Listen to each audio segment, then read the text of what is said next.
ప్రభు ఘనమైన నామమునకు మహిమ కలుగును గాక. మన ప్రభువును రక్షకుడునైన యేసుక్రీస్తుల వారి యొక్క ప్రశస్తమైన నామములో మరొక శ్రేష్టమైన శుభదినములో దేవుని వాక్యము కొరకై దేవుని పాదముల చింత కూడి ఉన్న దేవుని ప్రియబిడ్డలైన మీ అందరికీ కూడా ప్రభు అయిన యేసుక్రీస్తు పేరిట శుభవందనములు తెలియచేయచ్చు ఉన్నాను. దేవాది దేవుడు మనకు అనుగ్రహించిన ఈ శ్రేష్టమైనటువంటి శుభదినములో దేవుని నామమును ఘనపరుస్తూ కొన్ని మాటలను మనము ధ్యానము చేయడానికి ప్రభు ఇచ్చిన ఈ గొప్ప సదవకాశము కొరకై ప్రభువునకు స్తుతి స్తోత్రములు చెల్లించవలసిన వారుగా ఉన్నాం. ప్రభునందు ప్రియులారా, ఎలా ఉన్నారండి? మీరంతా ఆరోగ్యముగా, క్షేమముగా, ఆత్మీయముగా మేలు పొందుతూ ఉన్నారు కదండి. దేవుడు ఎక్కడో పుట్టాం, ఎక్కడో పెరిగాం, కానీ ఒక తండ్రి బిడ్డలమయ్యాం. దేవుని విలువైన మాటలు మనము ధ్యానం చేయగలుగుతూ ఉన్నాం. గొప్ప దేవుడండి, నమ్మదగిన దేవుడు, మన జీవితంలో సమస్తమును చేయగలిగిన సామర్థ్యము కలిగిన దేవుడు. మరలా చెప్తున్నాను, సమస్తమును చేయగలిగిన సామర్థ్యము కల దేవుడు. ఎందుకో తెలుసా? ప్రభుత్వాలు సైతం కొన్నింటినే చేయగలరు, అధికారులు, నాయకులు కొన్నింటినే చేయగలరు, కానీ మన ప్రభువు సమస్తము చేయువాడు. సమస్తము చేయువాడు. వైద్యములో ఎంబీబీఎస్ కావచ్చు, ఎండి కావచ్చు, ఎంఎస్ సర్జన్, ఏ ఉన్నతమైన విద్యను అభ్యసించి ఎంతో అనుభవం గడించిన వారైనా ఒకానొక సందర్భంలో మేము చేయాల్సిన పనులన్నీ చేశాం, ఇంకా మా వల్ల కాదు అని చేతులెత్తేస్తారు. కానీ నా ప్రభువు నేను చేయాల్సినంత చేశాను, ఇంకా నా వల్ల కాదు అని ఎప్పుడూ అనేవాడు కాదు. ఆయన ఎల్లప్పుడూ కూడా తన ఉచితమైన కృపను బట్టి మన జీవితాల్లో మేలు చేయవాడు. ఎందుకు ఈ మాట అంటున్నానంటే, ఈ దినమున మనం ధ్యానం చేయబోతున్న అంశ భాగము, దేవుడు సమస్తము చేయున్నది ఏమిటి? సమస్తము అనే మాట మీద నేను మాట్లాడుతూ ఉన్నాను. ఏ సమస్తమును చేయగలడో చూద్దామా? ద్వితీయోపదేశకాండము 28వ అధ్యాయము 1వ వచనం, మొదటి వచనం ఒకసారి మనం చూద్దామా? ఏం మాట్లాడుతున్నాడు ఆయన? నీవు నీ దేవుడైన యెహోవా మాట శ్రద్ధగా విని నేడు నేను నీకు ఆజ్ఞాపించుచున్నా ఆయన ఆజ్ఞలనన్నిటినీ అనుసరించి నడుచుకొనిన ఎడల నీ దేవుడైన యెహోవా. ఆ మాట చూడండి ప్రియులారా, నీ దేవుడైన యెహోవా భూమి మీదనున్న సమస్త జనముల కంటే నిన్ను హెచ్చించును. మొదటిది, దేవుడు చేసే సమస్తమైనదేంటో తెలుసా? సమస్త జనముల కంటే నిన్ను హెచ్చించువాడు. అవును ప్రియులారా, సమస్త జనముల కంటే. రండి, మీకు కొన్ని వివరణ ఇస్తాను. ఈ భూ ప్రపంచంలో 200కు పైబడిన దేశాలున్నాయి. ఉదాహరణకు మన భారతదేశం ఉంది కదండి. మన భారతదేశంలో రాష్ట్రాలున్నాయి. మళ్ళా ఉత్త దేశమే కాదు కదండి, 29 రాష్ట్రాలున్నాయి. రాష్ట్రాలలో జిల్లాలున్నాయి, మండలాలున్నాయి, తాలూకాలున్నాయి, గ్రామాలున్నాయి. ఇవన్నీ కలిసి ఒక రాష్ట్రముగా, ఒక దేశముగా, రాష్ట్రానికి ఒక నాయకుడు, దేశానికి ఒక నాయకుడు ఉన్నారు. ప్రపంచంలో భారతదేశం లాంటి దేశాలు, అంటే అంత పెద్ద దేశము కాకపోయినా, చిన్న దేశమైనా పెద్ద దేశమైనా 200కు పైబడిన దేశాలు ఉన్నాయి. అయితే నేను చెప్తాను ప్రియులారా, 200 పైబడిన దేశములలో పేరెన్నిక కలిగిన ప్రాముఖ్యము కలిగిన వ్యక్తులు ఎవరు అనంటే దేవుని మాట చేత సృష్టించబడినటువంటి లేదా దేవుని మాట చేత విధేయులై రక్షించబడిన క్రైస్తవులే. అవును ప్రియులారా, భారతదేశ జనాభా 130 కోట్లు దాటిపోయింది. ప్రపంచ దేశపు జనాభా 700 కోట్లకు పైబడి దాటింది.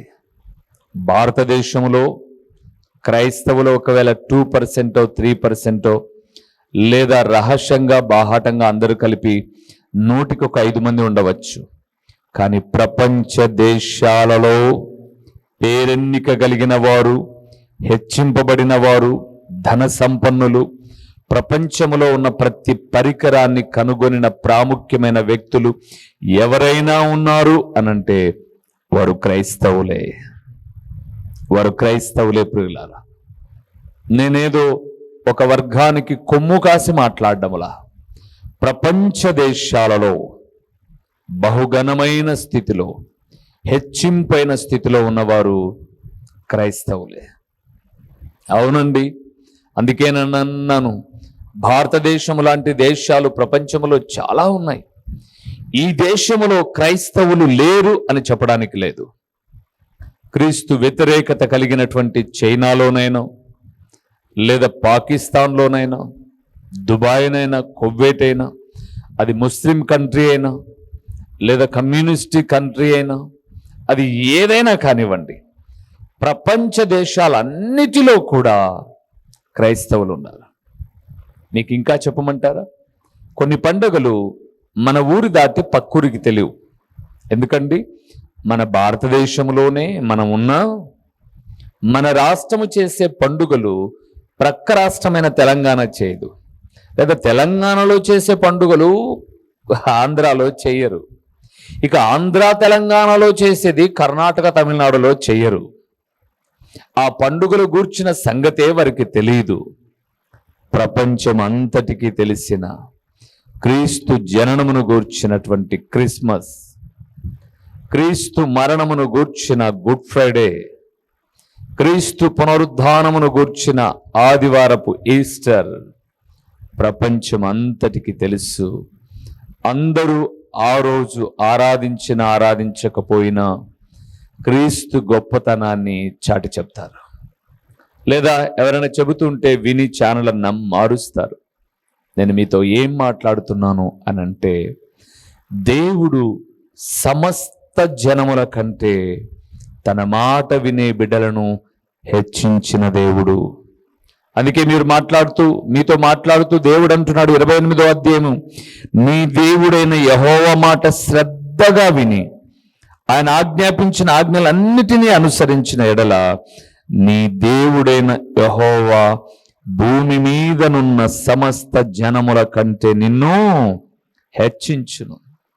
అవును ప్రియులారా, సమస్త జనముల కంటే. నేను ఒక ఆంధ్రప్రదేశ్లో, ఒక వైఎస్ఆర్ కడప జిల్లాలో, ఒక పులివెందల పట్టణంలో, ఒక స్లమ్ ఏరియాలో ఒక దేవుని సేవకుడికి ఒక మందిరాన్ని కట్టుకొని ఉన్నాను.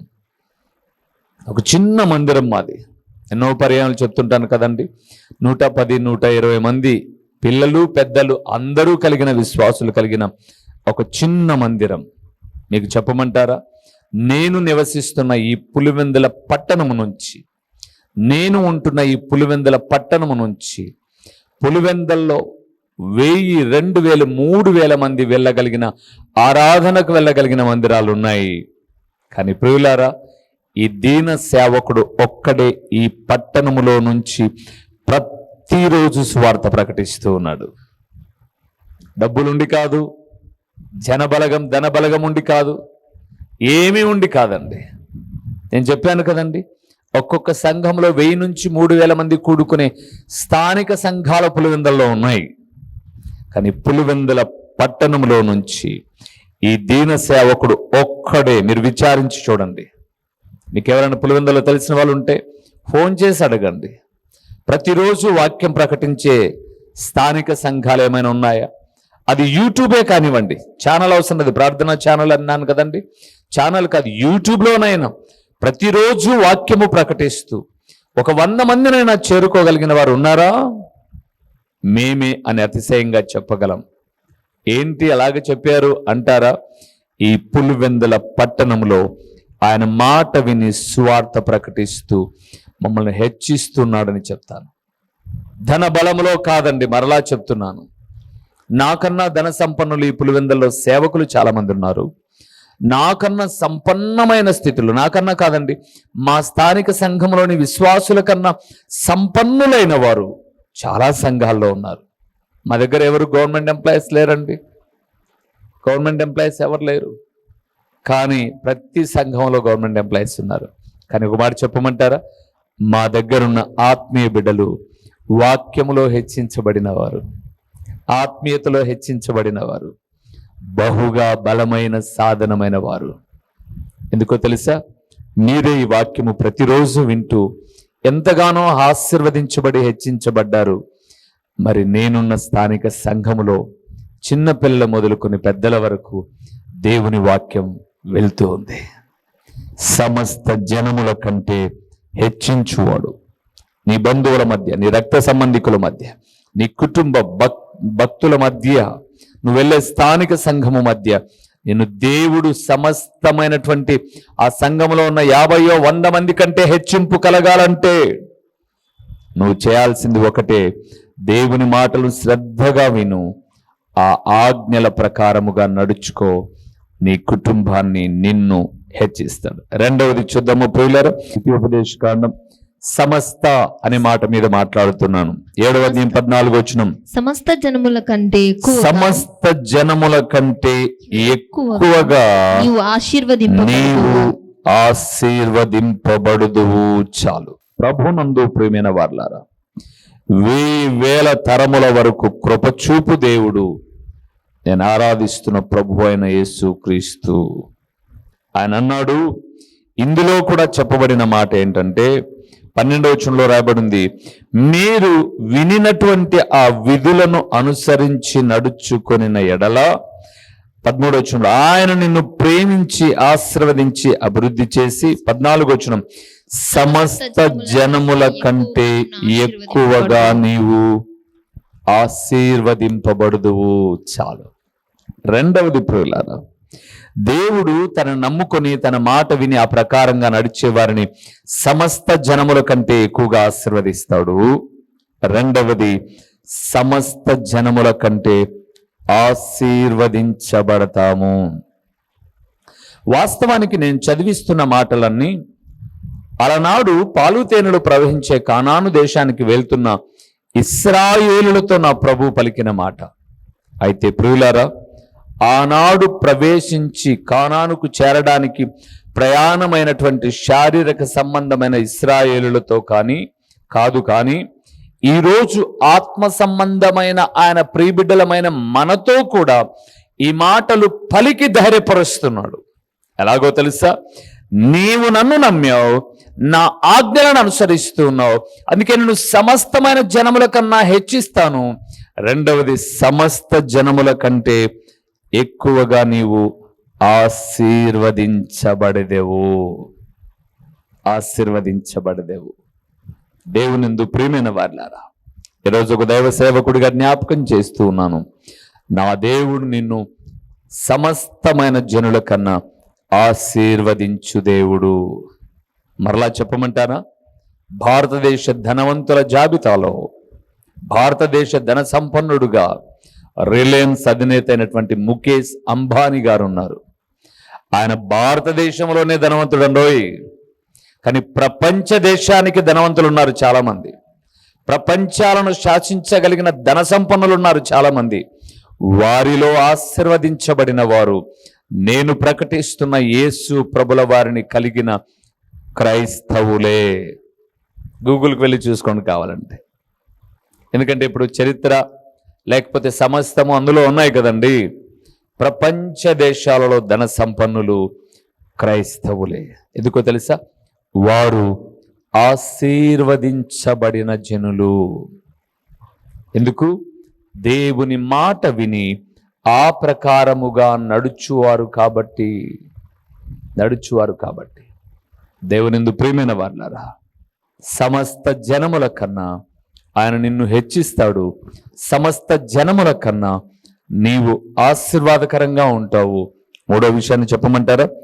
కీర్తనల గ్రంథము 136వ కీర్తన 25వ వచనాన్ని చూద్దాం. 136:25వ వచనము. సమస్త జీవులకును సమస్త జీవులకును ఆయన ఆహారం ఇచ్చుచున్నాడు. ఆయన ఆహారమిచ్చుచున్నాడు. ఆయన కృప ఆయన నిరంతరముండును. కృప నిరంతరముండును. చాలు. ప్రభువునందు ప్రియులారా, 136వ కీర్తనలో కీర్తనాకారుడు అన్నాడు, యెహోవా దయాళుడు, ఆయనకు కృతజ్ఞతాస్తుతులు చెల్లించుడి. ఎందుకు కృతజ్ఞతాస్తుతులు చెల్లించాలి అన్నప్పుడు ఈ 136వ కీర్తనకు ఒక విశిష్టత ఉందండి. బైబిల్ గ్రంథంలో ఆయన కృపను గురించి అనేక సందర్భాల్లో రాయబడ్డాయి.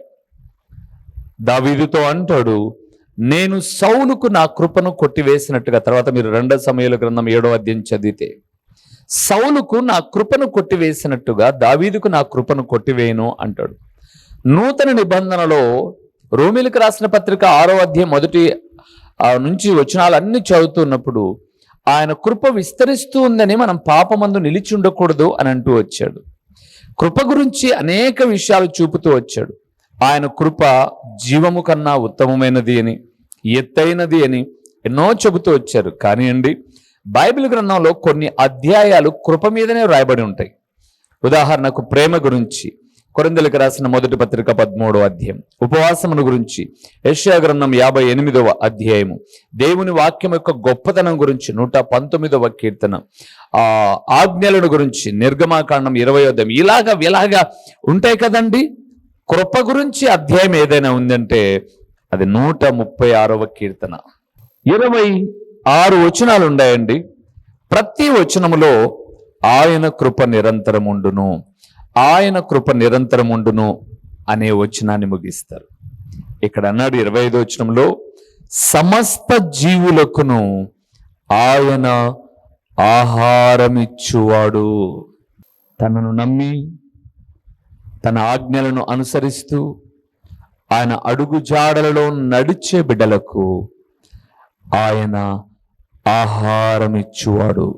నేను దేవుని సేవలోకి వచ్చిన తర్వాత కొన్ని ఆర్థిక ఇబ్బందులను బట్టి సేవ చేస్తూ 2-3 చోట్ల పనులు చేశాను. అంటే ఉదాహరణకు, నా భార్య ఒక ప్రైవేట్ స్కూల్లో ఒక చిన్న పిల్లలకు ఎల్కేజీ ఫస్ట్ క్లాస్ థర్డ్ వరకు ప్రైవేట్ స్కూల్లో ఒక 1300 జీతం ఇస్తే స్కూల్లో టీచర్గా వెళ్ళింది. ఇప్పుడు కాదులేండి, ఇప్పుడు మేము పరిపూర్ణంగా సేవలో ఉన్నాం.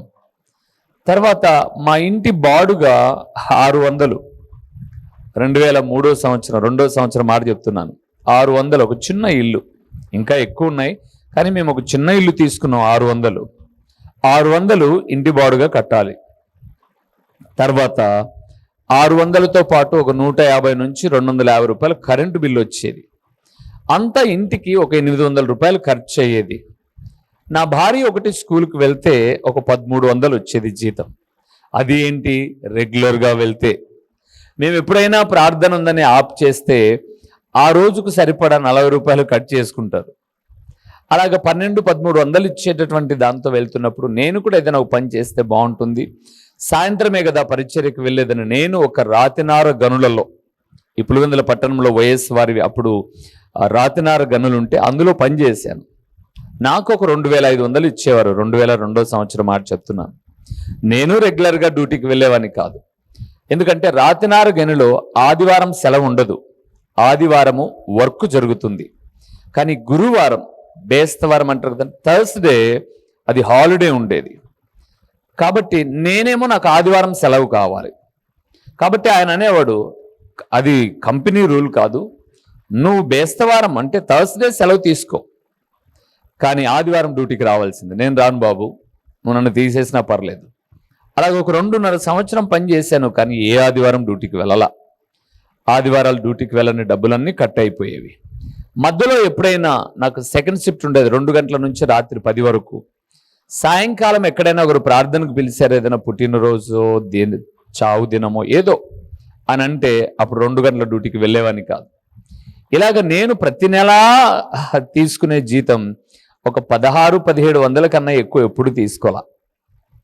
ఇప్పుడు నాకు ఒక 1600, నా భార్యకు ఒక 12-1300 అంటే మా ఇరువురి జీతము కలిపిన 2900 కూడా ఉండేది కాదు. 2900 అనుకుందాం. నేను చాలా నిక్కచ్చిగానండి దేవుని పరిచర్య కొరకు ప్రారంభము నుంచి కూడా ఒక మంచి అర్పణ ఇవ్వాలని తపన కలిగిన వాడిని. అంటే మీరు ఒకవేళ దశంభాగం 290 అన్న అంటారా, అంతకన్నా ఎక్కువ వర్ధిల్లిన దాని కొలది దేవుని పరిచర్యలో కానుక వేసేవాడిని. ఈరోజు కూడా నేనున్న స్థానిక సంఘములో అతిశయోక్తి కాదు, కానీ ఎప్పుడైనా నా పిల్లలు కానీ నా కుటుంబము కానీ కానుక ఏదో ఒక 20-50 రూపాయలు ఇచ్చి వేయండి అనడం కాదు, మంచి అర్పణ దేవునికి ఇవ్వాలి అన్న తలంపు ఆ రోజు నుంచి. అలాగ వెళ్తే ఒక 2400-300 మా దగ్గర మిగిలేది. ఇంటి బాడుగా, కరెంటు బిల్లు, సరుకులు, నాకు ఒక చిన్న టీవీఎస్ ఉండేది. ఎందుకంటే రాతినార గనులు ఊర్లో ఉండేది కాదు, ఊరికి బయట ఒక 6 కిలోమీటర్ల దూరంలో ఉండేది. కాబట్టి అక్కడికి వెళ్ళాలంటే ఒక చిన్న టీవీఎస్లో వెళ్ళాల్సి వచ్చేది. ఆ టీవీఎస్ సెకండ్ హ్యాండ్, అది రక్తం దాగినట్టుగా పెట్రోల్ తాగేది. సో ఇవన్నీ చూస్తే చాలా కష్టతరమైన పరిస్థితులు.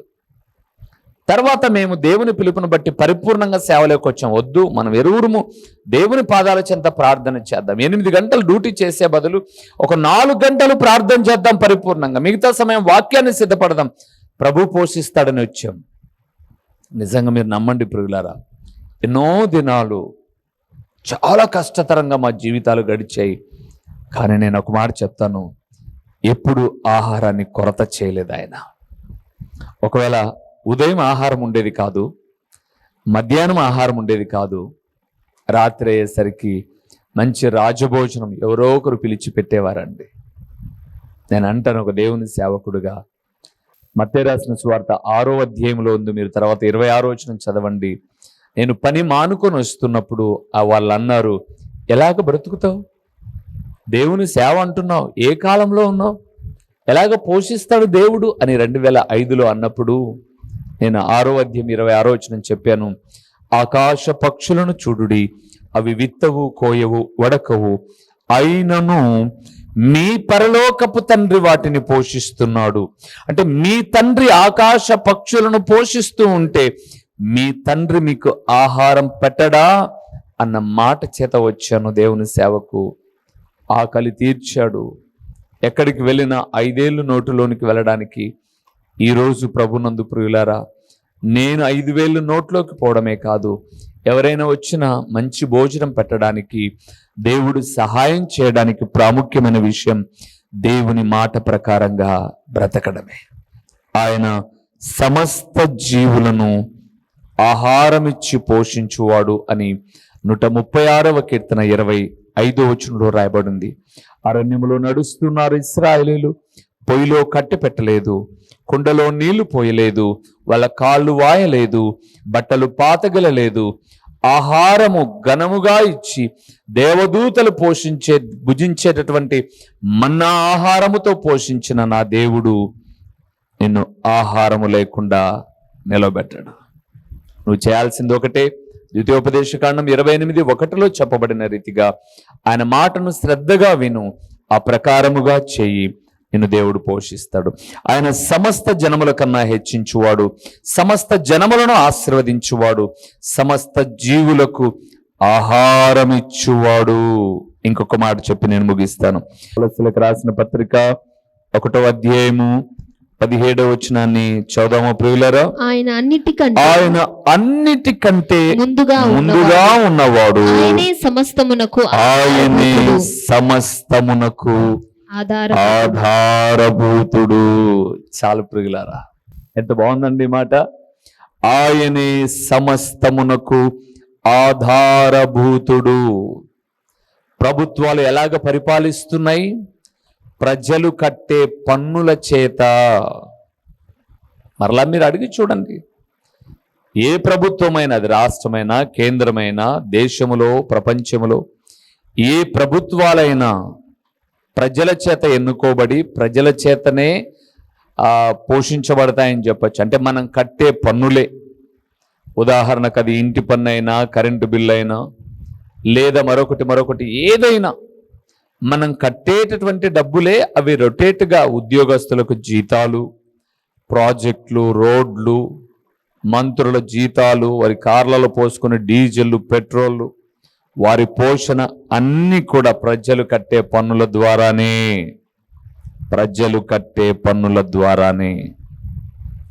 ప్రజలు పన్నులు కట్టకపోతే ఈరోజు ప్రజల మీద ఎంత ఒత్తిడి పడుతుందో మీకు తెలుసు కదండి. జిఎస్టీ అనబడేది, నువ్వు హోటల్కి వెళ్ళి భోంచేస్తే తయారు చేసినందుకు, హోటల్లో కూర్చున్నందుకు, ఫ్యాన్ వేసినందుకు, లైట్ వేసినందుకు, వండినందుకు, వడ్డించినందుకు అన్నిటికీ కలిపి బిల్లు వేస్తాడు. అది న్యాయం అనుకుందాం అక్కడ కూర్చున్నందుకు. కానీ ఏ హోటల్లోనూ భోంచేసినా ఖచ్చితంగా నువ్వు గవర్నమెంట్కు సర్వీస్ ట్యాక్స్ కట్టాలి. అలాంటి పరిస్థితులు వచ్చాయి ఇప్పుడు. జిఎస్టీ మొన్నటి దిన నేను ఎప్పుడో న్యూస్లో చూస్తుంటే ఒక సంవత్సరం జిఎస్టీగా వెళ్తున్నటువంటి డబ్బులు 100 కోట్లు పురుగులారా, 100 కోట్లు. మరి ట్యాక్సులు కట్టకపోతే ప్రభుత్వాలు ఆగిపోతాయి. ఏంటి మీరేమన్నా ఎక్కడి నుంచి తేగలం, మేము కరువులో ఉంది దేశం, రాష్ట్రం అని చెప్తారు. కానీ ఒక మాట చెప్పమంటారా? నీవు నేను ఆరాధిస్తున్న దేవుడు సమస్తమునకు ఆధారభూతుడు. నీ మీద ప్రకృతి ఆధారపడి బ్రతకడంలా, నీ మీద భూమి ఆధారపడి బ్రతకడంలా, నీ మీద పశుపక్షాదులు ఆధారపడి బ్రతకడంలా.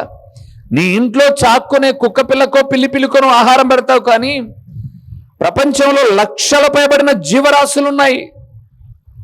లక్షల పైబడిన జీవరాశులు. ఎవరు ఇస్తున్నాడండి వారికి ఆహారం? ప్రభుత్వాలు పెడుతున్నాయా? నాయకులు పెడుతున్నారా? నేను ఆరాధిస్తున్న దేవుడు సమస్తమునకు ఆధారభూతుడు. ఆయన సమస్తమునకు ఆధారభూతుడు. అందుకే సర్వజీవుల కన్నులు ఆయన వైపు చూస్తూ ఉంటాయి. దేవుని బిడ్డలారా, సమస్తమునకు ఆధారభూతుడు. ప్రకృతిలో గాలి ఉంది కాబట్టే నేను ఫ్యాన్ వేస్తే గాలి వస్తుంది. ప్రకృతిలోనే గాలి విసరకపోతే నేను ఫ్యాన్ వేసినా గాలి రాదు. అందుకే ఆయన వల్ల, అందుకే బైబిల్ గ్రంథం సెలవిస్తుంది, కలిగి ఉన్నదేది ఆయన లేకుండా కలగల, సమస్తము ఆయన ద్వారానే కలిగింది, ఆయనే సమస్తమునకు ఆధారభూతుడు. మరి ఇంటి సమస్తమైన మేలు చేసే దేవుణ్ణి, ఆయన మాటను ఎందుకు నువ్వు వినకోకుండా ఉన్నావు? శ్రద్ధగా విను, ఆ ప్రకారంగా నడుచు. నిన్ను హెచ్చిస్తాడు, ఆశీర్వదిస్తాడు, ఆహారం ఇస్తాడు. ఆధారభూతుడైన దేవుడు నిన్ను నిలవబెడతాడు. తలలు వంచండి, ప్రార్థన చేద్దాం. మహాపరిశుద్ధుడైన మా ప్రియమైన పరలోకపు తండ్రి, మహోన్నతుడైన దేవా, మీ ఘననామమునకు స్తోత్రములు చెల్లిస్తూ ఉన్నాము నాయన. సమస్తమునకు ఏ రీతిగా నువ్వు ఆధారభూతుడవో, మీరు సమస్తము చేయగలిగినవి ఏవో కొన్నింటిని మేము చూసాం నాయన. ఒకరిని హెచ్చించాలన్నా, ఒకరిని తగ్గించాలన్నా, ఒకరిని ఆశీర్వదించాలన్నా, ఒకరిని త్రోసివేయాలన్నా, ఒకరిని పోషించాలన్నా, ఒకరిని పస్తు పెట్టాలన్నా, మీరే సమస్తమునకు ఆధారభూతుడవు తండ్రి. కావున నీ మాటలు విని మీ అడుగు జాడలలో పయనించడానికి ఈ వాక్యమున్న మా ప్రియులకు ప్రకటించిన ఈ దీన సేవకునికి మీరు నేర్పించి నడిపించండి తండ్రి. ప్రకటించిన పరలోకపు సంగతులు వ్యర్థముగా పోకోకుండా సారవంతమైన నేలను పడిన విత్తనము వలె 30 60 100 ఫలింపచేసి మీ ఘననామానికి మహిమ ఘనత ప్రభావములు మీరు కలుగు చేసుకునమని యేసు నామములో అడిగి పొంది ఉన్నాము తండ్రి. ఆమేన్. మా చిరునామా దైవజనుడు బ్రదర్ ఓ రూబేన్ గారు, క్రీస్తు ప్రార్థనా మందిరం, డోర్ నెంబర్ 1-10-386, నగరిగుట్ట, పులివెందుల, కడప జిల్లా. మీ ప్రార్థనా అవసరాల కొరకై సెల్ నంబర్ 9989067409.